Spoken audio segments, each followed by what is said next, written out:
అందరూ నిన్ను విడిచిపోయారా? బాధపడకు. అందరూ నన్ను విడిచిపోయారు, మరచిపోయారని కూర్చొని ఏడవటం వలన నీకేమీ ప్రయోజనమేముండదు.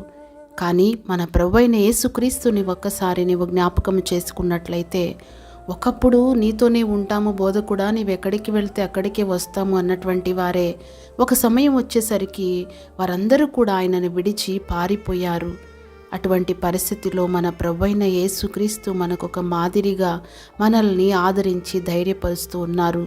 ఈ కన్నీటి బాధ, తాళలేని స్థితి, ఎటు పోవాలన్న అర్థం కాని పరిస్థితిలో నీవు కుమిలి కుమిలి ఏడుస్తూ అనేకులతో నీ బాధను పంచుకోలేని స్థితిలో విసిగి వేసారిపోయి ఉన్నావా?